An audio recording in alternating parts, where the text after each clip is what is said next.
vamos a comentar ahora. Quiero también saber tu opinión porque yo recuerdo una de las, digamos, discusiones más a la vez que divertidas, interesantes, fue la que tuviste con don Antonio Escotado, ¿no? Que ya no está aquí con nosotros, que falleció en diciembre de 2021, si no me falla la memoria, en su amada Ibiza. Y tú tuviste una sonada polémica con el señor Escotado, ¿no? Contraatacaste con un artículo llamado, lo tengo por aquí, Anti-Escotado, crítica de la crítica a crítica. Recuérdanos un poquito toda aquella polémica. Sí, yo acababa de redactar mi tesis doctoral, ya la había depositado en febrero de 2017, tardé un año, como tú bien sabes, en presentarla, sería en marzo de 2018 cuando la presenté, pero entre que la deposité y la presentaba, la defendía, mejor dicho, pues conocí la obra de Antonio Escotado. Yo sabía que era el autor de la historia de las drogas, pero bueno, era un tema de algún modo pues al margen de lo que yo estaba investigando. Pero ya él en 2008 había publicado el primer volumen de Los enemigos del comercio. Creo que en 2013 era el segundo volumen, pero en 2017, precisamente el mismo año que yo deposité mi tesis doctoral, sacó el tercer volumen. Y es cuando la obra empezó a hacerse famosa. Yo es que de hecho no la conocía. No tenía ni idea. O sea, a partir de ahí, pues, una trilogía de Antonio Escotado sobre una historia del comunismo en general. O si se quiere, dicho sea desde el materialismo filosófico, de un socialismo genérico. De algún modo parece lo que está diciendo. Entonces hace un recorrido histórico hablando de socialismo genérico, hablando de Platón y los estoicos, como digamos, como precursores del socialismo, un socialismo en sentido, pues eso, genérico, un socialismo filosófico, un socialismo específico o político, que ya se usa más bien del siglo XIX, a raíz pues ya del socialismo utópico y fundamentalmente de la obra de Marx y de Engels y del Tiamat, claro, y de la socialdemocracia de algún modo. Entonces yo me puse a leer la obra de Escotado y claro, él manejaba tesis que yo considero negrolegendarias. Es decir, que el comunismo es malo per se. El comunismo era el mal absoluto. Muertos, millones de muertos a tutiplén, vamos. 10, 20, 30, 40, 50, 100, todos los que quieras. Claro, me llamó mucho la atención la primera vez que lo oí, y eso lo oí en un podcast, bueno, o en YouTube, no sé, creo que era un podcast de radio, precisamente. Y claro, era muy poca cosa ahí para yo criticar nada, porque también tampoco sabía dónde estaba, en fin, no merecía la pena que de viva voz diga eso. Pues a ver si lo escribe y se lo critico, porque dijo que en la época de Lenin, los 5 años que gobernó Lenin, cuando estaba la Unión Soviética, en fin, cuando se había hecho la revolución, quiero decir, desde el 17 hasta el 22, porque ya 23, 24 por Lenin ya no era persona, eh, pues murieron de hambre, de frío y de calor y de intemperie 30 millones de personas. Y yo dijo, joder, pero ¿cómo pueden, de dónde saca esta cifra? Eso es imposible. No he oído a nadie que dijese algo así, es tremendo. O sea, 30 millones es una barbaridad, no puede ser, no puede ser. O sea, no puede ser, evidentemente que no puede ser, pero ¿cómo puede decirlo? Bueno, ha sido un lapsus y no voy a echarle cuenta. Cuando leí Los enemigos del comercio, efectivamente venía eso. Claro, yo llegué allí a Santo Domingo de la Calzada y se lo refuté pues en 10 minutos. Bueno, ahí está el vídeo. Creo que si ustedes ponen Antonio Escotado versus Daniel López, creo que sale un vídeo aparte, no la conferencia entera, que eso está en la Fundación Gustavo Bueno, en el canal de la Fundación Gustavo Bueno, sino en un vídeo que alguien ha hecho aparte, que se titula así como he dicho. Y claro, de hecho, Federico Jiménez Los Santos, que no es sospechoso de ser comunista, aunque fuese maoísta en su juventud, más bien una izquierda indefinida, pero en fin, pues y que alaba y que estaba muy contento con la obra de Escotado también. Oh, Antonio, es una obra impresionante, 3 tomos, oh, cosa más buena. Pues el mismo Federico Jiménez Santos lo dejan 5 millones, que es la cifra de Thomas Weiss, un autor que es un libro que se titula El libro negro de la humanidad. Pero es que para más Henry, esto lo supe después, una vez que después de publicar el artículo, o quizá lo puso en el artículo, no sé recuerdo si lo puso en el artículo o en la conferencia que hice con Miguel Ángel Navarro, creo, en el mismo, en ese mismo curso de verano de Santo Domingo de la Calzada, no lo dije, pero escuché, y no he leído el libro, tampoco me gusta hacerlo así, pero lo he escuchado de voz, y creo un par de veces, eh, en conferencia, a uno que tampoco es sospechoso de que sea comunista, que es César Vidal, que lo dejaban 2 millones. O sea, que las cifras tan elevadas de muertos, y pasa con todo, no solo con el comunismo. Aquí yo creo que es una cosa como de propaganda o de leyenda negra, si se quiere, o de morbo también. Muchas veces también directamente de morbo, porque si no hay tantos morbos parece que nos gusta. En la Segunda Guerra Mundial hablan de 80 millones de muertos, pero curiosamente, y esto coincide en todos los historiadores, pero todos, al menos todos los que yo he leído, de un signo y de otro, de un símbolo y de otro, o sea, de una tendencia o de otra, dejan el número de muertos por bombardeos, incluyendo los atómicos, que es siempre más gente, si no, y sobre todo más civiles, además más favor porque en la Segunda Guerra Mundial murieron más civiles que militares. Bueno, todo lo dejan en 1 millón de muertos. Es más, ni llega al millón de muertos, es 900.000 y pico. O sea, entonces digo yo, ¿de dónde sacan estos 80 millones? A unos dicen 50 más moderados. Yo creo que todo está inflado, todo es mucha propaganda y hay que tomar las cosas quizás con más calma. Mm.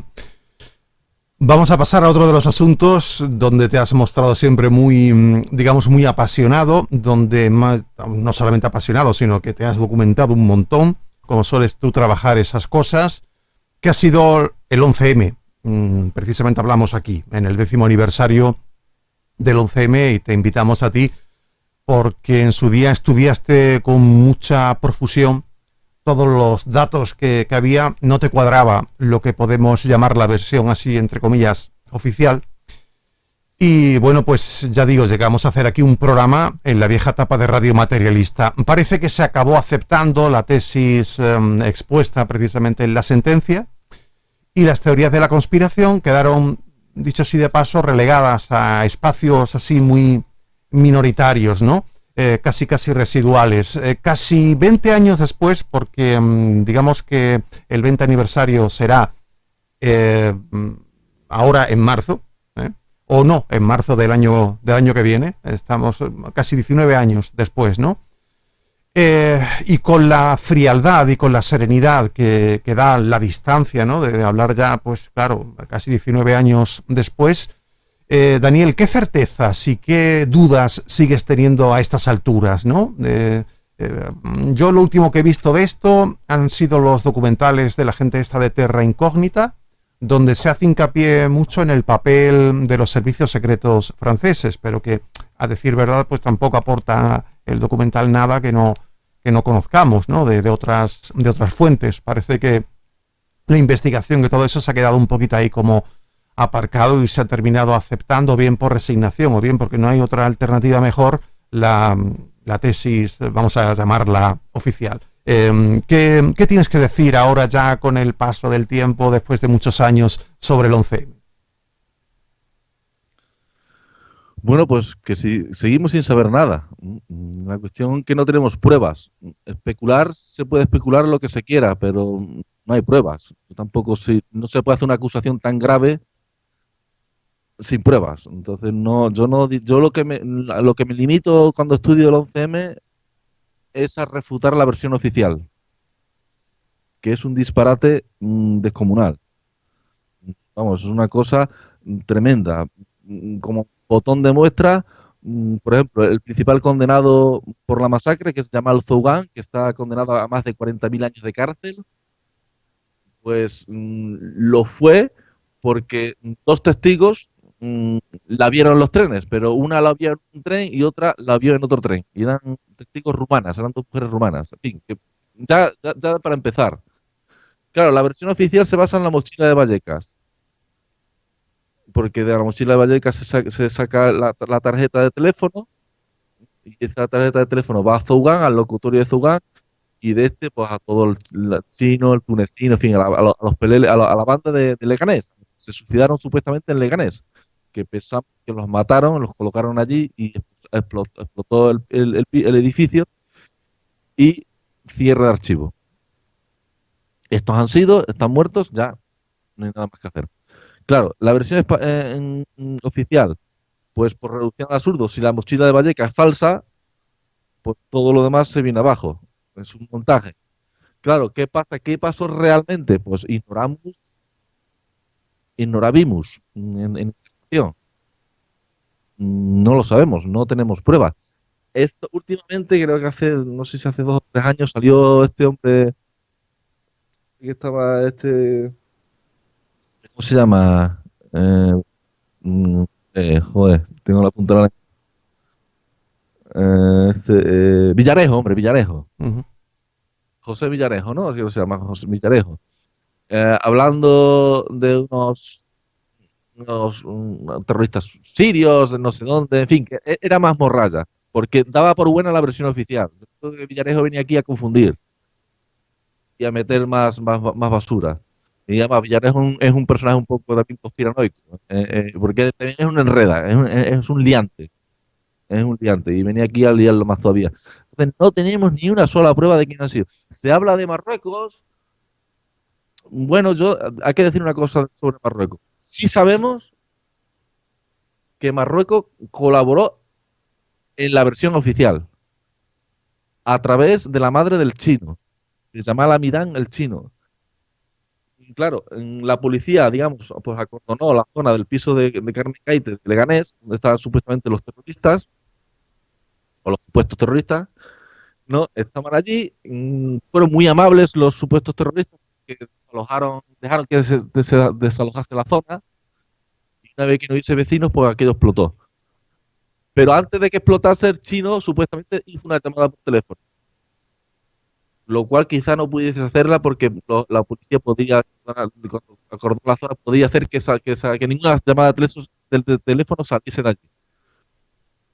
Y entonces supuestamente llamó a su madre para decirle que se despedía, que estaba luchando por la Guerra Santa, en fin, todas estas cosas. Y Marruecos presionó a la madre para que contase eso en el tribunal, como testigo. Sí, sí, mi hijo, horas antes o minutos antes de morir, llamó por teléfono. Entonces, eso es mentira, no pudo hacerse nada. Pero sí sabemos, por tanto, sí que sabemos que Marruecos estuvo colaborando con la injusticia española, mejor dicho, en la versión oficial del 11M. Ahora bien, que Marruecos estuviese detrás, con sus servicios secretos, con sus soldados, como lo queramos llamar, no tenemos ni una prueba. Y Francia, como has dicho antes, servicios secretos franceses, pues a mí no me consta, no tenemos ni una sola prueba. La CIA, como has dicho también, o la OTAN, no tenemos ni una sola prueba. Es que no la tenemos. No, son especulaciones y punto. Alguien habrá sido, seguro, y alguien lo sabrá. Es decir, alguien dentro del gobierno, de la oposición, es decir, de los políticos españoles, o incluso de la Casa Real, o vete a saber quién lo puede saber. Sabe mucha gente, seguro. Para que nadie abra la boca, nadie tira de la manta. ¿Sabremos alguna vez quién fue? Yo creo que podría saberse, sí que se sabe, cuando ya no tenga repercusiones políticas. Porque posiblemente lo que haya detrás del 11M sea algo muy, muy, muy gordo, por eso todo el mundo calla.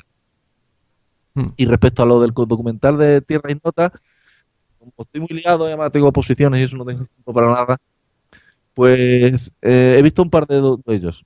Creo que están muy bien llevados, tienen 8, está en YouTube, son 8 capítulos, creo que cada uno dura, no sé si 1 hora o 2 horas, o sea, es muy largo, muy extenso, pero yo creo que con buenas imágenes, bien producido, bien editado y bueno, coincidimos en algunas tesis, que más o menos lo fundamental que coincidimos, en otras tesis no, pero bueno, estas cosas siempre se puede investigar más, quizás lo tenga que investigar más, lo tengo muy desmarcado. Pero sí es un documental que recomiendo a la audiencia que se vea. Y también de otro que hizo un francés, no me acordaré su nombre, y este es un documental solo, no sé si dura hora y media, pero también está muy documentado. Y por supuesto los trabajos de Luis del Pino, de Ignacio López Bru, que estuvo con nosotros en esa edición de Radio Materialista. Y también en el Catolepas, pues de Glando 11M también pueden encontrar mucha información aparte de mi artículo, que se titula El mito tenebroso del 11M. Uh-huh. Vamos a pasar a otro asunto ya para terminar, Daniel, muy controvertido, que es el del coronavirus. Precisamente, tal día como hoy, del año 2020, aparecía en España el primer caso de coronavirus. Fue en La Gomera. Un alemán fue aislado, también fue ingresado en el en el hospital. Este alemán había llegado aquí a España con 3 amigos más y los 3, aunque dieron negativo, también fueron aislados, ¿no? Unas horas antes, Fernando Simón se atrevió a emitir ese fallido pronóstico que le mortificará ya para el resto de su vida, ¿no? Aquello de España no va a tener como mucho más allá de algún caso diagnosticado. Fíjense también nuestros oyentes lo que dijo textualmente Simón en aquellos momentos fatídicos donde no teníamos ni idea de la que se nos venía encima, de las que se nos iba a venir encima. Tengo por aquí sus palabras y dijo lo siguiente: esperemos que no haya transmisión comunitaria. Si la hay, será una transmisión muy limitada y muy controlada. Aunque esto puede cambiar, hay indicios de que esta enfermedad sigue sin ser excesivamente transmisible. Parece que la epidemia tiene posibilidades de empezar a remitir. Lo dijo Simón precisamente aquel día, tal día como hoy, del año 2020. Luego, no hace falta ni decir la que se lió. Tú has sido muy duro precisamente con la gestión del gobierno y de las comunidades autónomas en la gestión de la pandemia en esos primeros momentos ciertamente difíciles, ciertamente complicados. De hecho, tienes un libro incluso publicado sobre esto llamado El coronavirus y el 8 de marzo. ¿Cómo recuerdas, Daniel, esos primeros momentos de la pandemia? Ahí está, ese es. Recomendable su compra y su lectura. ¿Cómo recuerdas todo aquello, ya que siempre has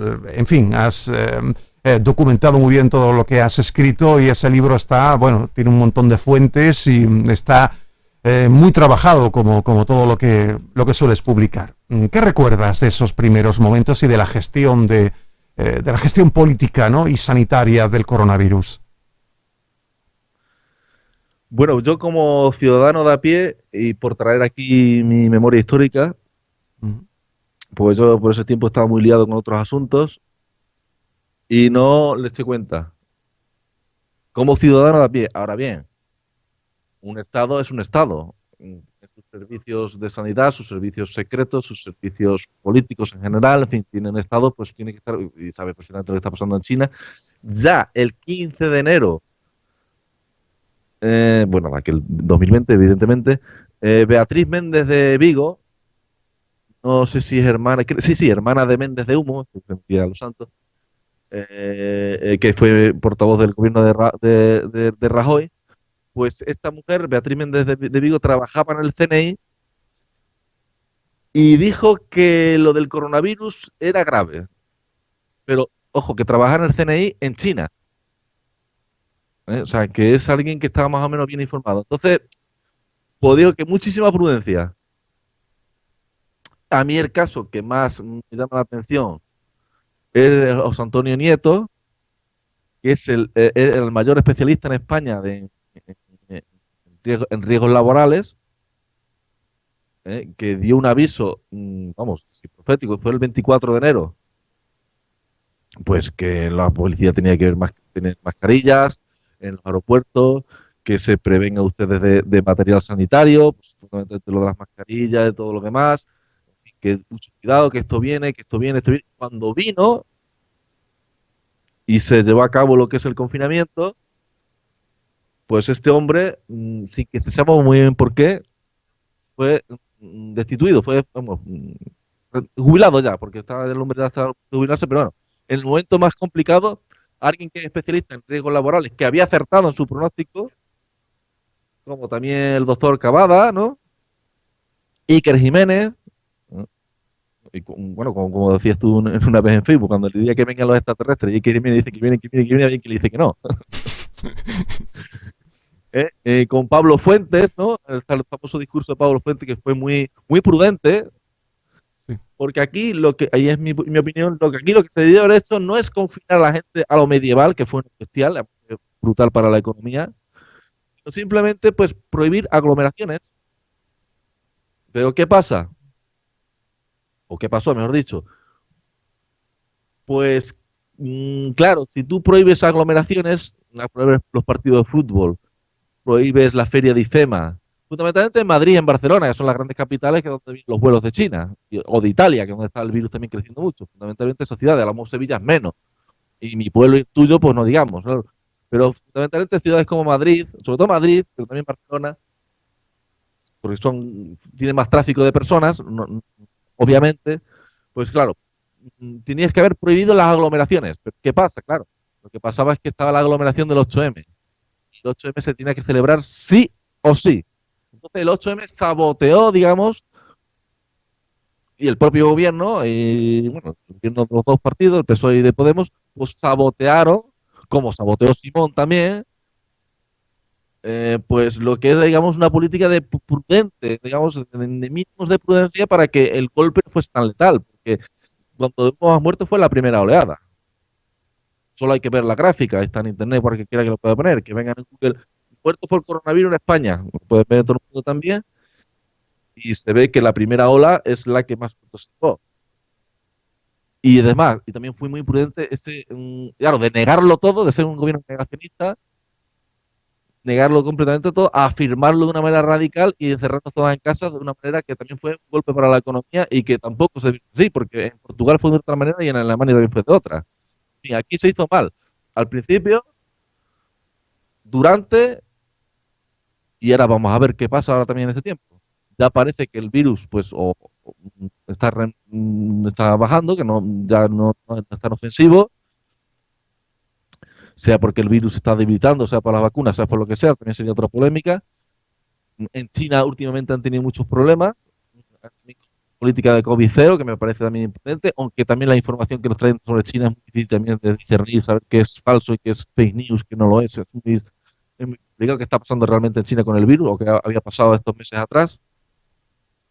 Pero parece, pero que sea una apariencia veraz, que la pandemia se está acabando. De hecho, el próximo 7 de febrero van a quitar las mascarillas en los autobuses, los trenes, los aviones, en los medios de transporte. Y lo cual es muy buena noticia porque estamos en pleno invierno, que es cuando más daño también hace el virus. Así que yo no sé si esto se va a acabar, pero desde luego nos ha dejado, no hemos salido más fuertes. Obviamente hemos salido mucho más débiles y en fin, estamos más a merced de nuestros enemigos que nunca.